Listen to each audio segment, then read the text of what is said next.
invitarles a que puedan abrir sus Biblias en la carta del apóstol Pablo a los Romanos. Romanos capítulo 1, vamos a leer los primeros 7 versículos de esta carta.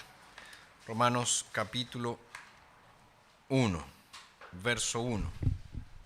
Escuchemos atentamente lo que Dios nos dice en su palabra, palabra que es infalible, inerrante y suficiente. Pablo, siervo de Cristo Jesús, llamado a ser apóstol, apartado para el evangelio de Dios, que él había prometido antes por medio de sus profetas en las sagradas escrituras, acerca de su Hijo, quien según la carne era de la descendencia de David, y quien fue declarado Hijo de Dios con poder según el Espíritu de Santidad por la resurrección de entre los muertos, Jesucristo nuestro Señor. Por él recibimos la gracia y el apostolado para la obediencia de la fe a favor de su nombre en todas las naciones, entre las cuales están también ustedes, los llamados de Jesucristo. A todos los que están en Roma, amados de Dios, llamados a ser santos, gracia a ustedes y paz de parte de Dios nuestro Padre y del Señor Jesucristo. Luego de orar y meditar bastante acerca de la nueva serie de sermones para este año, he llegado a la conclusión de que es el momento de hacer una exposición de la famosa carta del apóstol Pablo a los romanos. Obviamente vamos a hacer algunas pausas por ocasiones especiales, por ejemplo en Semana Santa, tal vez en el mes de la Reforma o en el mes de la Biblia, en fin. Pero ¿cuál es la idea? La idea es que durante todo este año, domingo tras domingo, vamos a estar estudiando esta preciosa carta. Ahora, tal vez algunos de ustedes, al oír esto, se preguntan, ¿por qué Romanos? ¿Por qué no Gálatas? ¿Por qué no un Evangelio? ¿Por qué no algún libro del Antiguo Testamento? ¿Por qué Romanos? Bueno, hay varias razones que me llevaron a tomar esta decisión. La primera de ellas dice relación con el impacto que esta carta ha tenido en la vida de personas a lo largo de la historia de la Iglesia. Por ejemplo, el famoso Agustín de Hipona, famoso teólogo del siglo IV, se convirtió leyendo Romanos 13, versículos 12 y 13. Cuando él estaba ahí meditando, tal vez en una casa de campo, no sabemos muy bien la historia, y escuchó que en la casa de al lado unos niños cantaban toma y lee, toma y lee, toma y lee. Y él entendió de que era Dios hablándole, y él fue, abrió la Biblia, buscó el primer versículo y encontró Romanos capítulo 13, versos 12 y 13, y ahí entonces sus ojos fueron abiertos y se convirtió. Tenemos el caso también de Martín Lutero, famosísimo, ¿verdad? Que él fue llevado, como él mismo señaló, a través de las puertas del paraíso, cuando a la luz de Romanos entendió la justificación por la fe en Jesús. Entonces tenemos esa primera razón, el impacto que esta carta ha producido en la vida de muchas personas a lo largo de la historia de la Iglesia.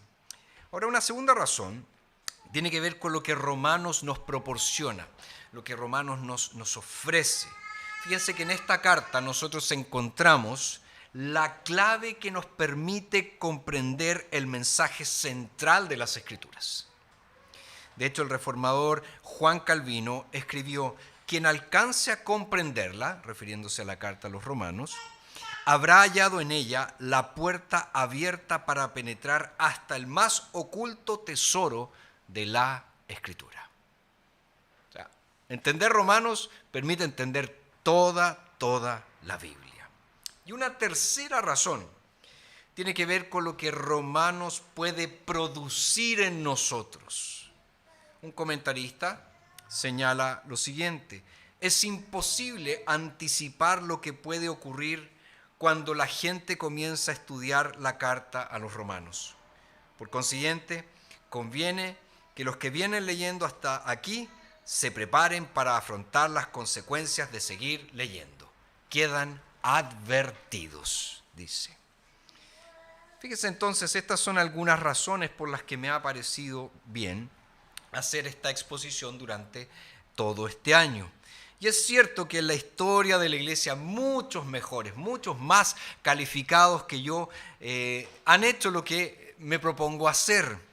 Un ejemplo, Martin Lloyd-Jones, famoso predicador galés, uno de los más grandes predicadores de Gran Bretaña en el siglo XX, predicó 366 sermones en la carta a los romanos en un periodo de 13 años. No se asusten porque no voy a hacer lo mismo, no va a ser tan largo. Pero mi propuesta es más modesta.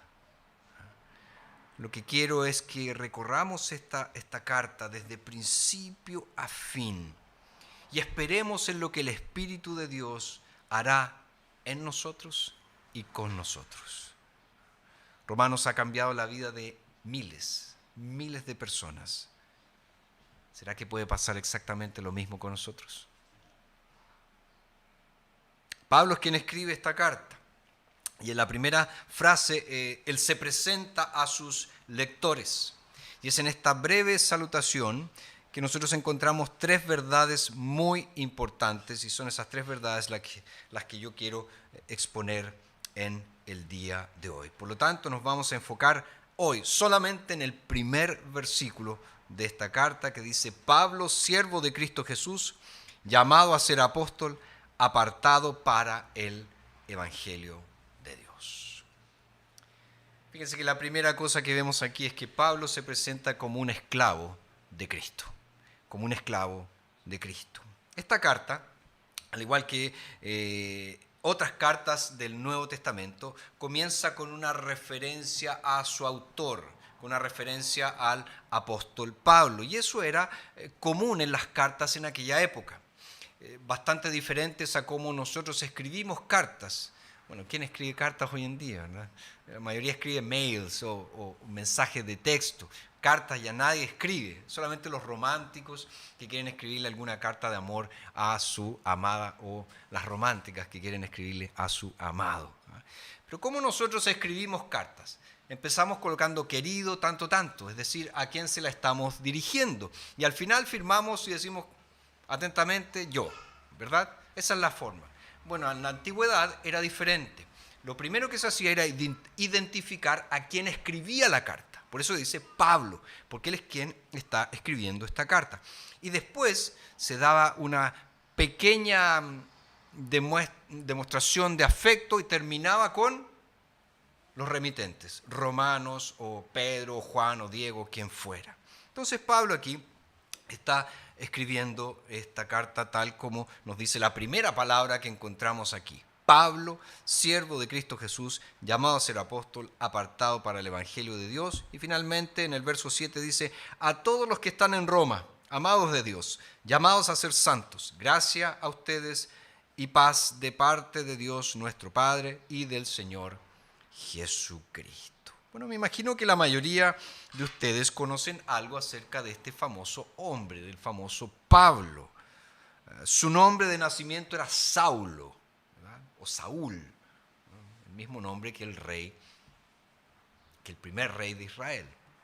Era un judío de la tribu de Benjamín, nacido en la ciudad de Tarso, criado fariseo, cuya obediencia a la ley era irreprensible. Pablo nos dice todo eso, por ejemplo, en Filipenses capítulo 3. Ahora, sabemos también que en un principio este hombre fue un implacable perseguidor de la iglesia del Señor.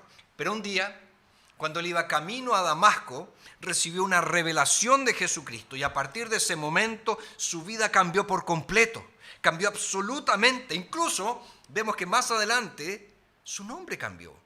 Él ya no utilizó más su nombre de nacimiento, no usó más Saulo, sino que comenzó a ser conocido como Pablo, un nombre griego, no un nombre hebreo. Este hombre entonces escribe a los santos en Roma, es decir, a los creyentes en Roma, a la iglesia en Roma. Y mucho se ha discutido respecto de quién fue el que plantó la iglesia en Roma, quién inició la iglesia en Roma. Algunos dicen, no, fue Pedro, el primero que llegó allí. Otros dicen, no, no tiene nada que ver con Pedro, fue Pablo. Pero Pablo, a la luz de lo que leemos en Romanos, jamás había estado en Roma cuando escribió esta carta. No conocía personalmente a la gente de Roma. Entonces lo más probable es que a la luz de lo que nos dice Hechos capítulo 2, cuando viene el Espíritu Santo, cuando desciende el Espíritu Santo en Pentecostés, había dentro de esa multitud que escucharon la palabra de Dios siendo predicada a través de Pedro, habían unos romanos. Y es probable que esos judíos romanos se convirtieron al cristianismo, volvieron a Roma y ahí comenzó la iglesia en Roma. Eso es lo más probable. Ahora, insisto, ¿qué podemos decir con total seguridad? Pablo entonces les escribe. Y uno podría preguntarse, ¿por qué? ¿Por qué les escribe? Bueno, hay varias opiniones también y no pretendo detallarlas. Lo que sí podemos decir con casi total seguridad es que Pablo había concluido su ministerio en la parte occidental del imperio, oriental, del imperio romano. Él había concluido su ministerio allí. Había plantado el evangelio en los grandes centros urbanos y la palabra del Señor se difundía ampliamente. Entonces, ¿qué pasó? Él se propuso visitar Roma y luego iniciar la predicación del evangelio en España. Es decir, en lugares donde Cristo antes no había sido anunciado, porque él quería predicar a Cristo precisamente donde Cristo no había sido predicado con anterioridad. Ahora, insisto, Pablo no fue quien plantó la iglesia en Roma, por lo tanto, no era conocido en persona por los creyentes allí. Así que les escribe, tanto para presentarse como para exponer el evangelio que él predica, pero también les escribe para pedir apoyo de ellos a fin de que él pueda después llevar el evangelio a España. Ahora bien, ¿cómo se presenta este hombre? Bueno, lo primero que él dice es que es un siervo de Cristo Jesús. Pablo dice, siervo de Cristo Jesús. Este término, siervo, a veces nos engaña porque pensamos en términos de un empleado. Yo soy un empleado de Cristo Jesús. Estoy al servicio de mi jefe y soy un empleado de él. Pero en el idioma original la palabra es un poco más fuerte. La palabra es esclavo. Esclavo. Y eso nos transmite algunas ideas bastante importantes. En primer lugar, un esclavo es alguien que tiene un dueño. Es decir, un esclavo no es dueño de su propia vida. Un esclavo no se pertenece. Un esclavo es propiedad de otro. Y Pablo nos dice claramente acá que él es esclavo de Cristo Jesús. Él está diciendo, Cristo Jesús, el Mesías, él es mi dueño. Yo le pertenezco a él. Soy total y absolutamente de él. Pero fíjense que también la palabra esclavo nos transmite lo que Pablo realmente valora. ¿A qué me refiero? Pablo, él fue reconocido en el judaísmo de sus días. Podríamos decir que él fue todo un éxito. Incluso podríamos decir que estaba dentro de los top 10 de los judíos de sus días. Por tanto, al presentarse a los romanos, él podría haber escrito una larga lista de sus logros, de las cosas que él obtuvo, de las cosas que él consiguió. Podría haber citado, por ejemplo, su árbol genealógico, yo desciendo de grandes judíos. Podría haber citado sus títulos académicos. Nosotros sabemos que él estudió a los pies de un gran rabino de aquellos días llamado Gamaliel. Podría también haber escrito sus éxitos en la plantación de iglesias. Había llenado de iglesias en la parte oriental del Imperio Romano. E incluso podría haber hecho uso de sus éxitos literarios, porque él ya había escrito algunas cartas que eran reconocidas. Romanos no es la primera carta que escribe Pablo. Pero Pablo no hace nada de eso. Y la pregunta natural es, ¿por qué? ¿Por qué? Bueno, no es porque él se avergonzara de esas cosas, porque en otro lugar las menciona. Es decir, él menciona esas cosas cuando corresponde. Tampoco es porque no las valorara. Más bien, fíjense, lo que hace Pablo es pasar por alto todos esos logros, porque lo que él más valora eclipsa completamente todos esos logros. Sobre todo, Pablo se veía a sí mismo como ¿quién? Como un siervo, como un esclavo de Cristo Jesús. Ahora, ¿cómo sé eso? Bueno, en los primeros 7 versículos que leímos, los primeros 7 versículos de esta carta, Pablo se refiere a Jesús en 8 oportunidades, en 8 ocasiones. Fíjense, los primeros versículos de la carta está llena de Cristo. Y eso nos habla de un hombre que está lleno completamente de Cristo Jesús. Y aquí entonces encontramos la primera aplicación importante de Romanos para nosotros. ¿Amas a Jesús? ¿Realmente le amas? ¿Están tus pensamientos constantemente enfocados en Él? ¿Es Él realmente el centro, la circunferencia, el todo de tu vida? ¿Es Él el principio y el fin de tu existir? Cuando hablas con otras personas, ¿hablas de Jesús? ¿Estás dispuesto a dejar pasar todos los honores del mundo, siempre y cuando puedas ser conocido como un esclavo de Cristo Jesús? Lamentablemente, mucho del cristianismo actual se ha convertido en una religión de personalidades, de marketing, de grandes proyectos, de grandes edificios, de ministerios internacionales. Y esto ha llevado a que nuestra fe sea superficial, egoísta, y que oscile constantemente con el ir y venir de las modas de este mundo. Sin embargo, si entendemos y asimilamos lo que Pablo dice aquí, pensaremos menos en este tipo de cosas y nuestra atención será enfocada en aquel que me amó y que se entregó a sí mismo por mí. ¿Eres un esclavo de Jesucristo?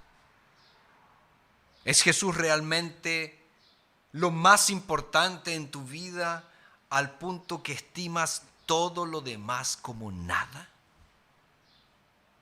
Primera cosa entonces, Pablo, un esclavo de Cristo. Segunda verdad que encontramos en este primer versículo, Pablo, un apóstol de Cristo. Lo segundo que hace el apóstol Pablo es señalar que él es llamado a ser apóstol. Ahora, naturalmente nos preguntamos, ¿qué es un apóstol? Porque este término es uno de los más mal entendidos dentro del cristianismo actual. Para algunos un apóstol es una cosa así como una especie de misionero, nada más que eso. Y una mala comprensión de esta palabra entonces implica una mala comprensión de gran parte de lo que es el cristianismo.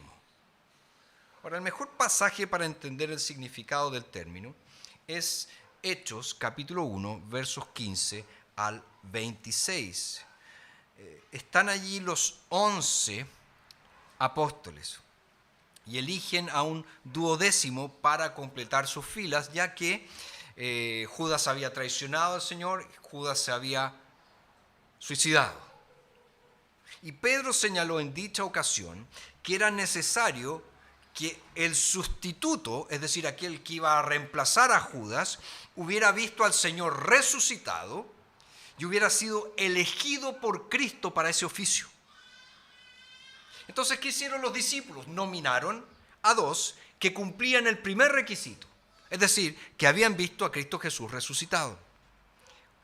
¿Cuáles eran? José, también llamado Barsabás, conocido también como Justo, y el otro era Matías.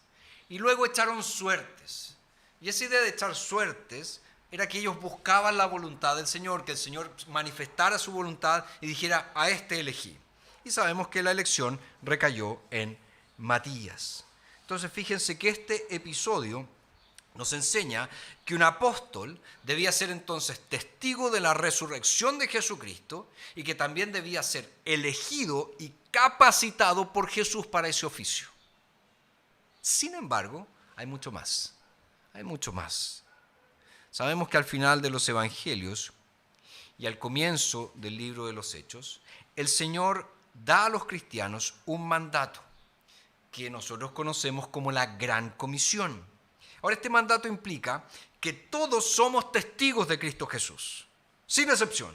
Todos los cristianos somos testigos de Cristo Jesús. Ahora, si esto es así, si todos somos testigos, ¿por qué el oficio de apóstol es tan especial? Si todos somos testigos. Bueno, la respuesta surge al observar la forma en que estos representantes elegidos del Señor consideraban su oficio. Fíjense, ellos no solo se veían a sí mismos como testigos. Los apóstoles también sabían que debían testificar en un sentido extraordinario y sobrenatural. Debido a que ellos eran apóstoles, Dios habló con autoridad a través de ellos, de modo que lo que dijeron los apóstoles tenía la fuerza de la enseñanza divina. Era palabra de Dios, no opiniones humanas, no pareceres teológicos humanos, palabra de Dios. Esto lo vemos, por ejemplo, en Gálatas, donde Pablo defiende tan vehementemente en el primer capítulo su apostolado. Y él enfatiza, en primer lugar, el origen divino del apostolado. Él dice, Pablo apóstol, no de parte de hombres ni por medio de hombre, sino por medio de Cristo Jesús y de Dios Padre. Y después él vincula la naturaleza y autoridad del Evangelio a este oficio. Dice en los versos 11 y 12 de Gálatas 1, pero les hago saber, hermanos, que el Evangelio que fue anunciado por mí no es según hombre, porque yo no lo recibí ni me fue enseñado de parte de ningún hombre, sino por revelación de Jesucristo. Por lo tanto, al llamarse a sí mismo apóstol en Romanos, Pablo les recuerda a sus lectores que él no está escribiendo como un hombre común y corriente, sino que él está escribiendo como alguien a quien Dios le ha dado un mensaje y que ellos deben recibir ese mensaje como las mismas palabras de Dios. Ahora fíjense que esto también se aplica a nosotros, porque nos dice cómo debemos recibir esta carta y cómo podemos beneficiarnos de ella. Fíjense, nosotros podemos estudiar la carta a los romanos como un documento meramente humano. Y vamos a encontrar cosas interesantes que nos van a llamar la atención, que nos van a decir algunas cosas acerca de la cultura de aquella época. Pero si queremos sacar realmente provecho al estudio de esta carta, debemos recibirla como lo que realmente ella es. ¿A qué me refiero? Es un mensaje de Dios a nosotros, a nuestras mentes, a nuestros corazones, y debemos obedecer, sus enseñanzas. Del mismo modo como estaríamos obligados a obedecer a Dios si Él nos hablara directamente ahora. Yo no puedo tomar la carta de Pablo a los romanos, o no puedo tomar la Escritura y pensar, estas son opiniones humanas. No, la Escritura es palabra de Dios. Y si Dios está hablando, ¿cuál debe ser mi respuesta? ¿Cuál debe ser mi actitud? Sumisión absoluta. Este no es un amigo que me está dando un consejo, este no es un familiar que me está dando un parecer. Es el Dios eterno, el Señor soberano de toda la creación, quien habla directamente conmigo en las Escrituras, y yo debo obedecer, acatar lo que Él dice. Por lo tanto, les pregunto, ¿estás dispuesto a oír estas exposiciones como la verdadera palabra de Dios para tu vida? Si el Señor te enseña algo aquí, te exhorta, te corrige, ¿le vas a obedecer? Hemos visto entonces que Pablo se presenta como un siervo de Jesucristo. Es decir, Cristo es dueño completo, absoluto de su vida, y Cristo llena todo su ser. Es todo lo que Él quiere. También hemos visto que Pablo se presenta como un apóstol, es decir, su mensaje tiene autoridad divina. Y en tercer lugar, Pablo nos dice que es un apartado para el Evangelio de Dios. Un apartado para el Evangelio de Dios. Y esto nos lleva de vuelta a la historia de vida de Pablo. Ya señalamos que antes de su conversión él era un estricto judío, miembro de la secta más estricta que existía en esa época dentro del judaísmo, es decir, los fariseos. Ahora, no existe consenso dentro de los estudiosos acerca del origen del término fariseo, pero generalmente se entiende que la palabra que Pablo usa aquí y que es traducida en nuestras Biblias como apartado, que es la palabra aforismenos, tiene la misma raíz que la palabra fariseo. Y esto ha llevado a algunos a afirmar que lo que está haciendo Pablo aquí es una pequeña ironía. Es decir, antes había sido un fariseo judío, un apartado, pero dentro de los judíos. Pero ahora es un fariseo, un apartado para el Evangelio de Dios. Puede ser muy interesante esta interpretación, pero parece muy difícil que sus primeros lectores hayan captado esta idea. No es imposible, pero es un poco difícil. Pero lo que sí ellos captaron es lo siguiente. El fariseísmo se caracterizaba por una búsqueda obsesiva por la pureza. Tanto que establecieron una serie de mandamientos de hombres, como Jesucristo los acusó, para mantenerse limpios. Y el gran problema era que esa búsqueda por la pureza los hizo personas que se creían justas, personas obtusas, cerradas, personas muy crueles con los demás, personas tremendamente obsesivas con una serie de rituales que debían cumplir. Entonces fíjense, el apartarse de muchas cosas para ser puros, los hizo así. Los hizo orgullosos, los hizo crueles con los demás, los hizo policías de la vida ajena, siempre andaban indicando a los otros, mira cómo estás vestido, mira lo que haces, ¿por qué caminaste más de lo que tienes que caminar? ¿Por qué comiste lo que no debías comer? ¿Por qué no te lavabas las manos? ¿Por qué? ¿Por qué? ¿Por qué? Pero fíjense que Pablo no dice aquí que él se apartó de algo, sino que fue apartado para algo. Su separación fue positiva, fue expansiva y fue también gozosa. ¿A qué me refiero? Déjenme ser más claro. ¿Entiendes lo que es ser liberado de un legalismo negativo a la libertad para un cristianismo positivo? ¿Entiendes lo que es eso? Fíjense, estoy seguro que en su nuevo llamado hubo cosas que Pablo no hizo y hubo cosas que él hizo. ¿A qué me refiero? Con toda seguridad, Pablo tomó medidas para no satisfacer los deseos de su carne pecaminosa. Estoy convencido de que Pablo no mintió, no engañó, no robó, no adulteró, no hizo nada de eso. Pero Pablo nunca pensó que el rechazo de esos pecados era privarse de alguna cosa. ¿Por qué? Porque tenía su corazón puesto en algo más. Y ese algo más era ¿qué cosa? El Evangelio de Dios. Pablo entendió que Dios lo había apartado para el Evangelio, lo había apartado para Cristo. Y ahora vivir para Cristo y anunciar la salvación era su principal vocación. Era lo que lo llenaba de vida. Fíjense que hay muchas cosas que nos pueden mantener separados de Dios apartados de Dios.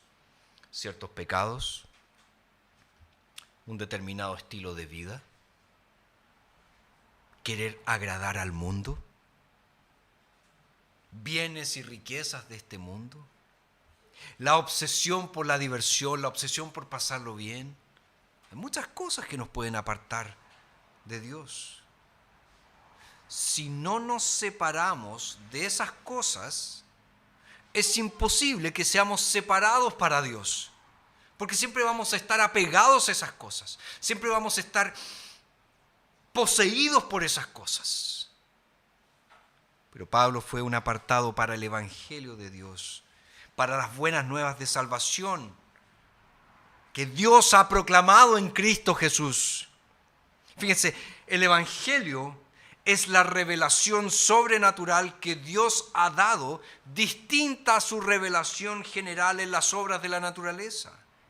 Porque en el Evangelio nosotros tenemos una revelación de la gracia de Dios, de la salvación de Dios. Y el Evangelio es de Dios. Dios es su autor, Dios es su intérprete. ¿Por qué digo que es su autor?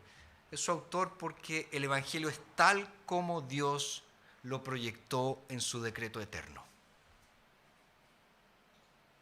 El Evangelio no es algo que a Dios se le ocurrió de un momento para otro. Es algo que en la eternidad Él tenía preparado para la salvación de su pueblo. Pero Dios no solamente es el autor del Evangelio, Dios también es el intérprete. ¿En qué sentido? Dios mismo ha declarado el Evangelio a los hombres, a los seres humanos. Ahora les pregunto, ¿hay algo más glorioso que esto? Considerando quién es su autor, considerando quién es su intérprete, ¿hay algo más glorioso para lo cual podemos ser apartados? ¿A qué cosa más sublime que el Evangelio te podrías consagrar? ¿Te podrías entregar? ¿Te podrías dedicar? ¿A tu carrera? ¿Al amor? ¿A las buenas obras? ¿A pasarlo bien? Queridos Romanos, nos muestra el Evangelio de Dios. Este Evangelio de Jesucristo, su vida y obra.